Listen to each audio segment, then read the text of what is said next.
How long is this Twins front office's leash? We'll discuss it on today's episode of Locked On Twins.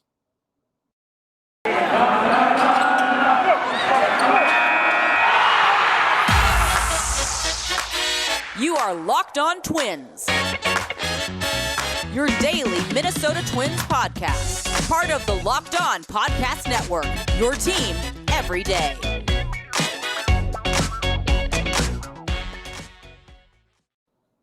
And welcome to the Locked On Minnesota Twins podcast. Today is Thursday, February 10th, and I'm your gracious host, Nash Walker. Thank you for making Locked On Twins your first listen every day.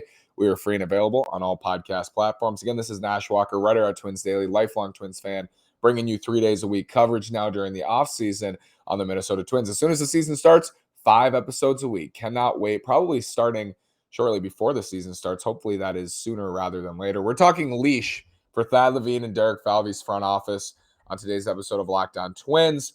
Thank you for joining me. We've pushed through this offseason. We've gotten to this point, still in the lockout, but nobody does it like us on Locked On Twins. Nobody breaks it down more every single day during the regular season, now 3 days a week, than the Locked On Twins podcast. So thank you so much again for listening. We're free and available wherever you get your podcasts. We talked about the successes of this front office, things I describe as clean successes that can be, for the most part, tied to Derek Falvey and Thad Levine coming in before the 2017 season and what they've done to this point in 5 seasons, 2017, 18, 19, 20, 2021. We have a 5-season sample of this front office. The average tenure, thank you, Britt Giroli of The Athletic, the average tenure of a general manager is 5.5 years in baseball. Thad Levine, that is right now. 5.5 years, 5 seasons, half an off season. Right now is the average lifespan for a GM. Now, the Twins have made the playoffs in 3 of those years. They had a poor 2018. They had a very poor 2021, an unacceptable 2021, I would call it, after 2 great years where they led the American League in regular season wins in 2019 and 2020. They are 0-6 in the playoffs under this regime. 3 out of 5 playoff appearances. So it hasn't been a disaster by any means. That's why we talked about the successes on Monday, but it hasn't been perfect either. I mentioned 0-6 in the playoffs. Last year was a disaster.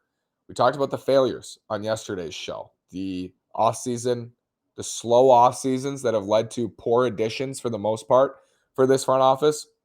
The lack of aggression at the 2019 deadline. Just a couple of the things we've noticed in terms of failure over these last 5 years. There's something I wish I would have said yesterday along with the offseason aggression point. I think at times this front office can be very rigid in their decision-making. They really stick to their guns. They stick to their process. We talked about that at the beginning of this offseason, how I wanted them to change their process, become more aggressive not only in the offseason, but at the trade deadline. Change up your process a little bit because it really hasn't worked. They don't change their process. They're very rigid. They're rigid in starting pitcher contracts. They haven't given out a multi-year starting pitching contract outside of Michael Pineda. They did not extend Jose Barrios at the number he signed with Toronto for. So they're very rigid. Like, they won't sign pitchers for more than 5 years, it seems. They won't even make offers at that point. They won't sign pitchers for more than 2 years. We haven't seen it in 5 years of this front office. So rigid. And the reason I think that can be a problem is when you're in the spot they didn't expect to be in the spot they were in 2021. They didn't expect to be there. Nobody expected them to be there. Nobody expected them to be in the spot they are this offseason where they're needing to fill at least 3 rotation spots again. But here we are. And it's not what you expected, but that doesn't mean that your process can be the same as it would be if you had Kenta Maeda, if you had Jose Barrios, if you had Jordan Balazovic had developed and gotten a 2020 season. They lost the 2020 season from their minor league starters, really hurt them. That's adversity. You adjust to that adversity, and you find a way to push through it. And I don't think the answer to that was staying as rigid as they did. I think they need to be more like water. They need to move like water, fill in the gaps. They're a little too solid for my liking. They're a little too much like ice. I'd like to see the ice melted a little bit and flow like water. And move and find ways to get through that adversity. And I don't think they've done that. But the sky's not falling, as I said, and as it felt like in 2021 that the sky was falling. There are reasons to be excited about this team moving forward.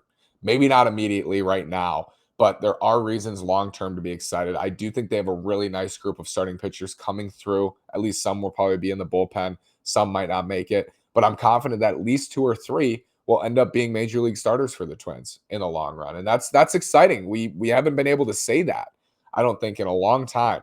And you can get yourself hyped up over these prospects. They can disappoint you. They will disappoint you. But the Twins have a lot of them. They have a lot of upper minors, starting pitchers with a need at the major league level for starters, obviously. So we're going to get to see these guys this year. So there's reasons to be excited, not only for the future, but there are reasons to be excited for 2022.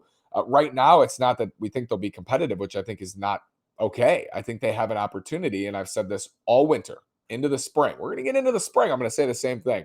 They have an opportunity here with the offense that the team has currently to put together a team that can compete. It's not out of the question to do that. We've talked about so many scenarios to do that.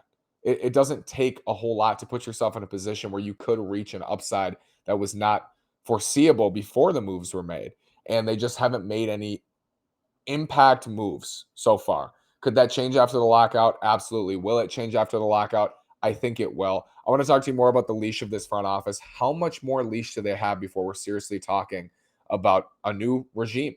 Let's talk about that after this word from Built Bar. This is the time of year that I've pretty much given up on all my New Year's resolutions, but not this year. I'm sticking to my resolution to eat right thanks to Built Bar. It almost feels like it's not really a resolution because I actually enjoy eating them. I do. They're delicious. Have you tried the Puffs? If you haven't, you're missing out on one of Built Bar's best tasting bars. Puffs are the first ever protein-infused marshmallow. They're fluffy, they're marshmallowy, they're not just a protein bar, they're a treat, and they're covered in 100% real chocolate. Puffs are a fan favorite with some incredible flavors: yummy cinnamony churro, coconut marshmallow, banana cream pie. So good. These are going to be your new favorite. Go to built.com and scroll down to the macros chart. You'll be blown away. High protein, low cal, high fiber, low carb. Also go to built.com. Use our promo code LOCKED15. That's LOCKED15 and get 15% off your order. Use promo code LOCKED15 for 15% off at built.com. It's Super Week, brought to you by Get Upside, and there's no better place to get coverage of the big game than the Locked On NFL podcast. Locked On Bengals and Locked On Rams are in LA all week covering the big game. Getting back to the leash for this front office. So we know average GM lifespan in a role, 5.5 years, President of baseball ops, if we look back at our handy little article here from Britt, 8.5 years. 8.5 years with their current team. We've always kind of seen Derek Falvey and Thad Levine as a collaborative group, calling them Falvine. They're kind of a duo. So maybe you take somewhere in the middle. You take a GM at 5.5, you take a Pobo at 8.5, and you get about 7, if my math is correct on that. 7 years, and we're going into year 6 of this regime. Makes this interesting is right after the 2019 season, ownership extended Derek Falvey and Thad Levine through the 2024 season. So that's 3 more years on their contract. I guess you could say that's their leash, right? That's their leash. When I say leash, yes, I mean what's their leash where we're seriously considering and like it's actually legitimate. When people were saying fire Rocco at the beginning of 2021, it was like, you could say fire Rocco. Rocco ain't getting fired. You can say fire Derek Falvey and Thad Levine. They're not getting fired. When I say leash, yeah, I do mean when does it get to the point where we're legitimately saying, like, is this the end? And that's not, for the Vikings example, that's not right now for Mike Zimmer and Rick Spielman, or shortly before they were fired. It was kind of a done deal. I would say last year at this time for the Vikings ownership group,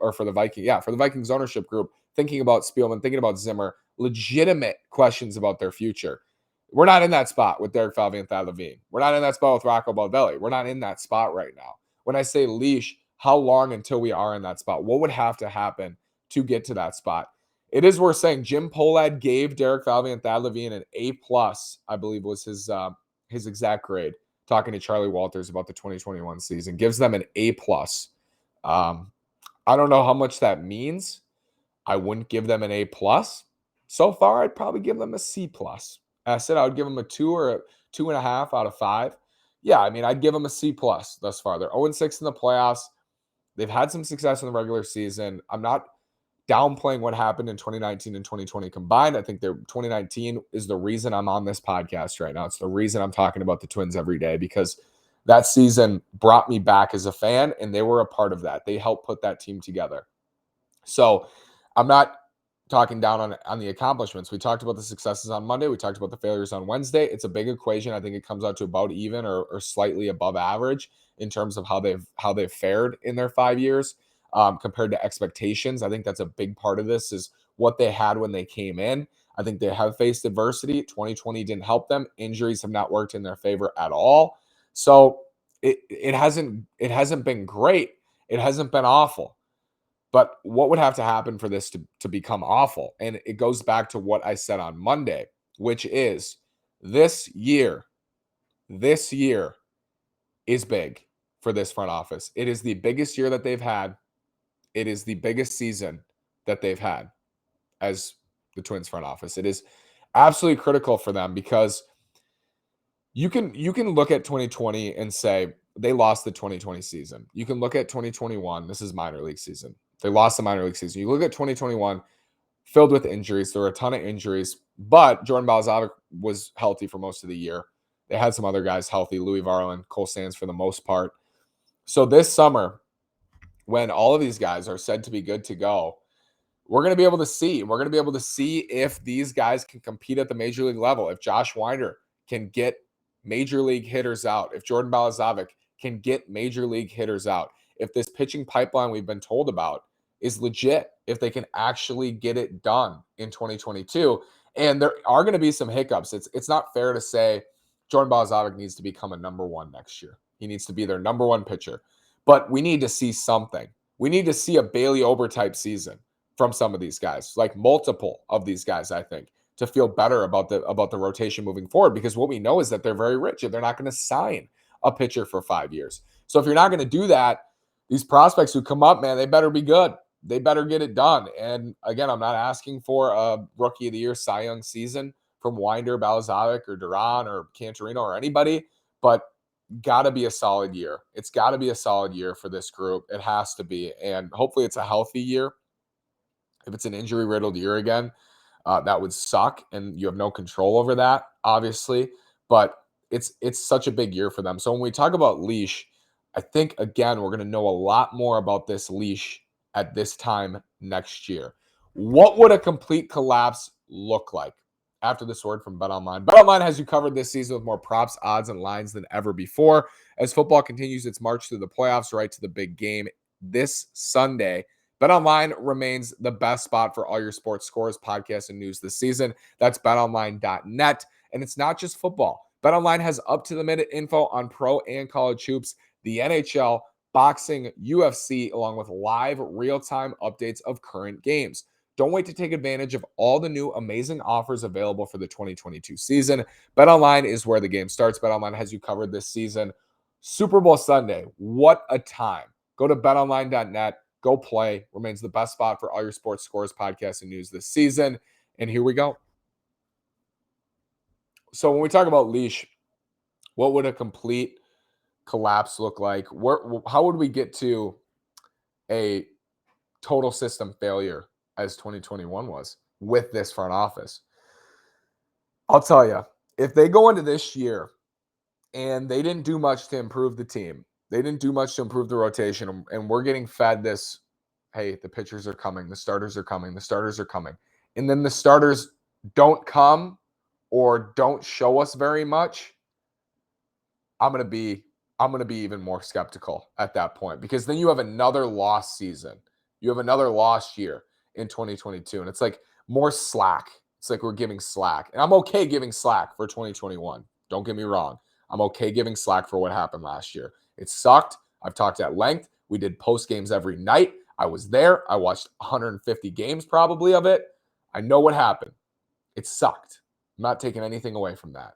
But I'm willing to give slack because it's a fact that the Twins had more wins than any American League team in the regular season. That's a big caveat, but it's true, in 2019 and 2020 combined. So I'm willing to give slack that they can get back to that point of having, and people forget. I see these tweets today, and I get it. But I see these tweets today. It's like the Twins have never been good. The Twins, they don't spend. These Twins have never been good. I saw multiple tweets like that today. They suck. They've always sucked. If you said that last year, I would laugh if you tweeted that last year. So how much one season has changed perception? I think it's a bit of an overreaction. I try to find myself somewhere in the middle. It's not, hey, that's fine. They lost, 89 games. We're all good. It's okay. They finished in last place in the worst division in baseball. There's no problem, man. They'll be back. Falvine, we rock. No, but I'm also not. This team's always sucked. This front office sucks. We have no pitching. We will never have pitching. There's no pitching coming. I'm not going to be at either end of that spectrum. You're going to find me somewhere in the middle. And depending on my mood some days, you'll find me somewhere leaning to one side. But I am somewhere in the middle. I'm in listen, that sucked. It's not an acceptable outcome to finish in last place in the worst division in baseball. It's not an acceptable outcome to go into this season with a rotation that doesn't even give you a chance to compete. And it's not an acceptable outcome for all these starters to come up and it not to mean anything in 2022. I'm there. That's true. I'm also in. This front office came in a time when the cupboards were bare. They've had success. They made the playoffs in 3 out of 5 years. The Twins have. We know they've helped players. They've made some really good decisions. They made some poor decisions. I'm willing to give some slack for 2022, but my slack is getting shorter. Like how much slack I have left to give is getting shorter, because if we get another year like 2021 this summer, it's going to actually become a question of where's this organization, where's this franchise going? Like, where's this team going in the future? Because at that point, you have, if you don't have young starters, you don't really have anything at that point. You got expiring veterans, and you have Jose Miranda, hopefully, and Austin Martin and Royce Lewis. But if you don't have a pitching pipeline ready to go, and you're not willing to sign any starters for multi-year deals, you're not going to compete for a while. So that's why I say 2022 really matters. The post-lockout moves they make really matter. And I remain hopeful and optimistic as I was at the beginning of the offseason. They're going to make moves to help this team. Dylan Buddy's not going to be their biggest acquisition. I think on opening day of 2022, whenever that is, we're going to look at this roster and we're going to say, okay, let's go to battle. Let's go see what happens, instead of, oof, I'm a little scared. I don't like this team. I don't like how it lacks depth. I like some of these players. I love some of these players, but I don't like this team as a whole. I think we're going to look at this team on opening day, and I think I'm going to sit here with you on opening day, and it will happen. We're going to get baseball. We're going to get baseball. I think I'm going to sit with you on opening day, talking with you probably the night before, and I'm going to say, this may not be a World Series favorite. This may not be a World Series contender, but with an expanded postseason in a division that's still working its way up outside of Chicago White Sox, this team can compete. Let's go see what they got. Let's see if they can put it together, and let's go have some fun in 2022. That's all I'm looking for. I think it's going to happen. I hope it does. Thank you for listening today. Thank you for making Locked On Twins your first listen every day.